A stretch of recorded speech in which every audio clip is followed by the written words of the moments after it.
Hi, I'm Christien Tinsley. And I'm Dick Cherry. And we're here with Vanity Fair to talk to you about tattoo design. One of the things that we specialize in is creating tattoos for film and television. It sort of started back on a film called Pearl Harbor. We decided to create tattoos that looked like scratches and bruises and wounds. And so on that film, we created burns and scratches that could be applied to the actors every single day that looked the same. And from there, the company progressed into doing more graphical artwork that you've seen in XXX, Prison Break, Bullet Train, and Aquaman. We've specialized in coming up with methods of covering people's bodies with tattoos. I never knew fake tattoos would be a job. So when I was originally contacted to do this, I was floored by the fact that you could make a living doing it. I have no tattoos, but I'm a huge fan of the tattoo culture. So being able to emulate that in any way is something that I'm really excited about doing.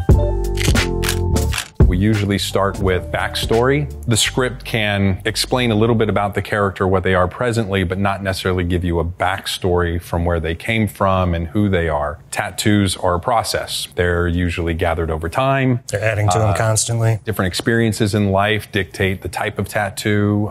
Different places you got them will dictate what the tattoos look like. Because it's not just about drawing a design, it's about supporting that character and explaining to the audience in a very brief moment who this person is. You want to work in broad strokes with what we're creating because it's that mass of imagery that's really going to read most on camera. It's not so much these finite details that are never really the shot. And a lot of times we don't have as much time as people do in their lifetime to think about what kind of tattoo they want. We're doing what people will take years to decide on, and we're trying to put that into 2 weeks. Yeah, if we're lucky. If we're lucky. So the next phase really would be the design process. We'll start with sketches. We'll start with inspiration boards. We start with photographs of the actor.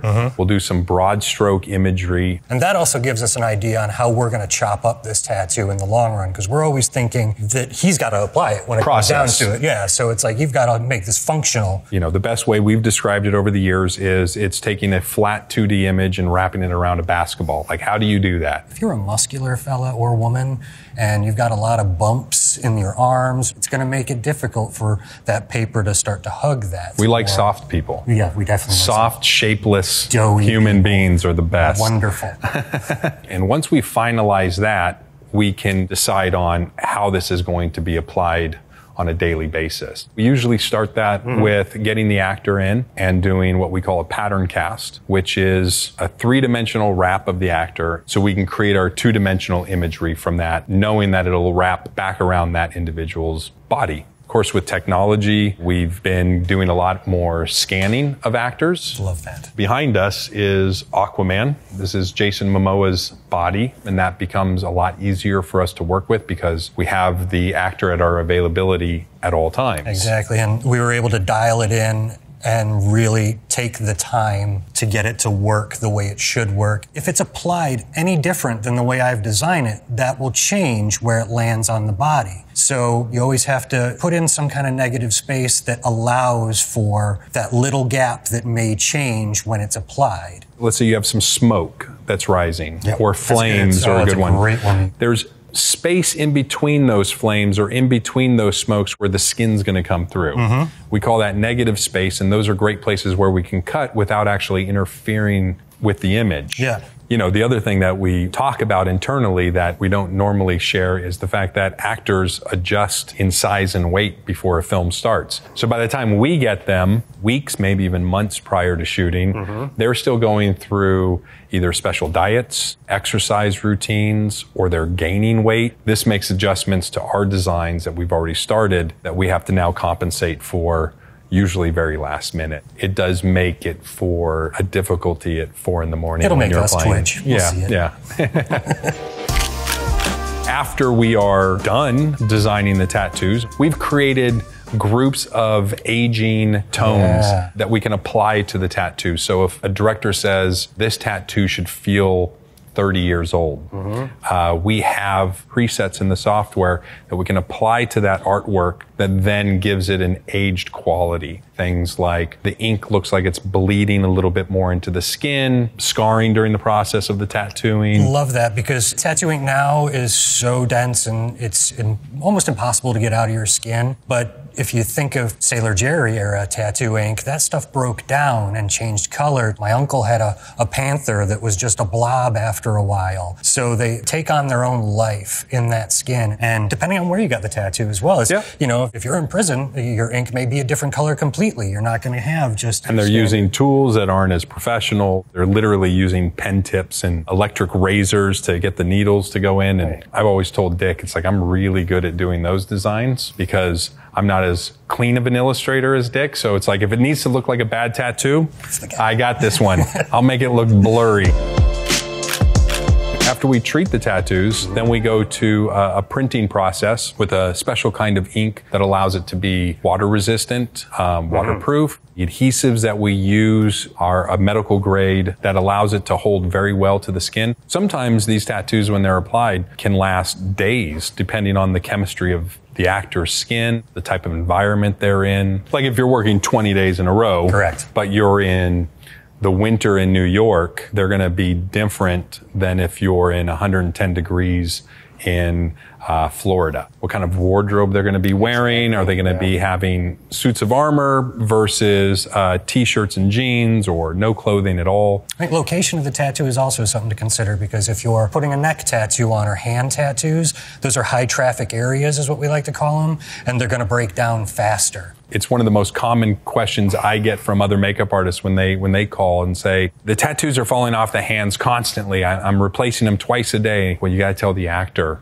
stop putting their hands in their pocket. Stop, putting on jackets 5 times a day, right? Just stop using your hands. The neck is a tricky one because people are usually in collars. The oils work differently here, kind of like your T-zone on your face. So those are, like you said, high traffic areas that need a little bit more attention as opposed to something flat on the back or the arm. We've had situations where a tattoo is so elaborate and it takes so long to apply that we kind of take extra special care with that actor, because production, of course, doesn't want to go through another 3 or 4 hour application the next morning. Shows like Prison Break, Blind Spot, where they're fully covered in tattoos. These types of tattoo applications can take a very long time. We take extra special care in sealing them and protecting them so the actor can go home and sleep in them, still shower, come back the next day and get right back into work.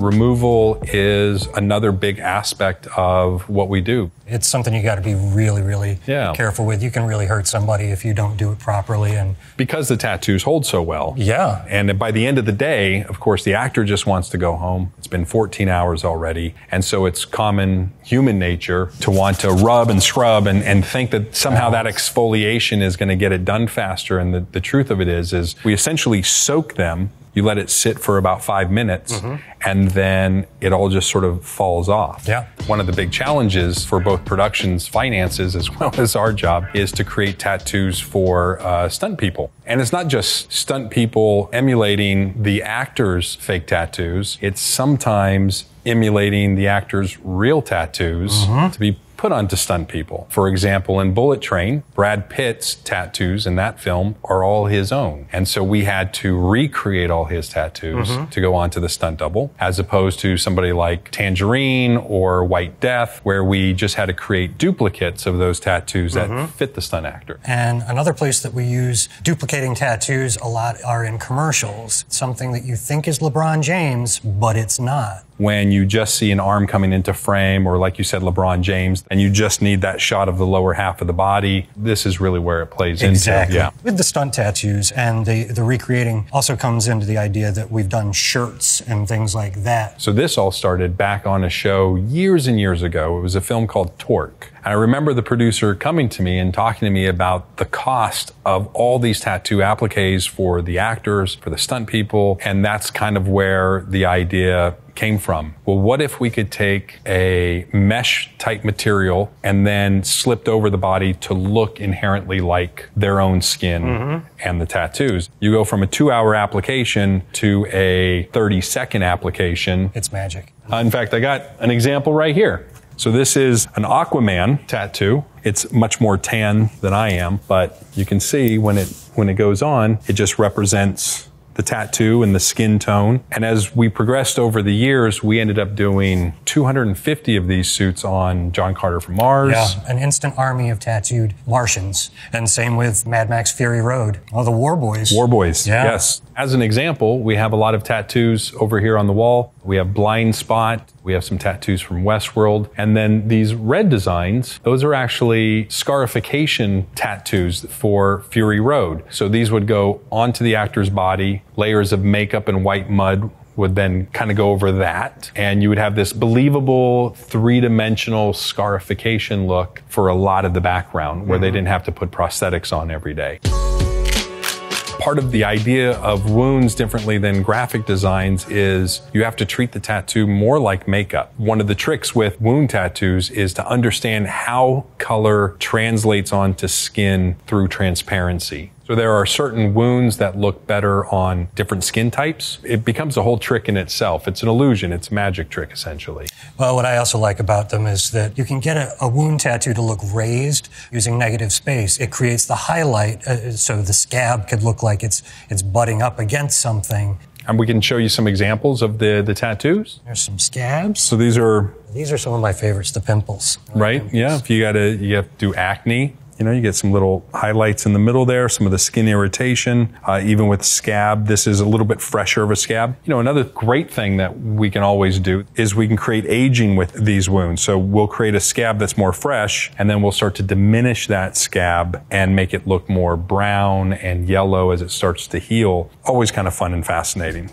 You know, it's so funny that you mentioned not being tattooed, because that's probably one of the questions that I get asked all the time. Well, how many tattoos do you have? 0. I'm like, 0. I make them so I can put them on and dress with them if I need to, and it's kind of fun that way. Yeah, no, not doing it. Not doing it.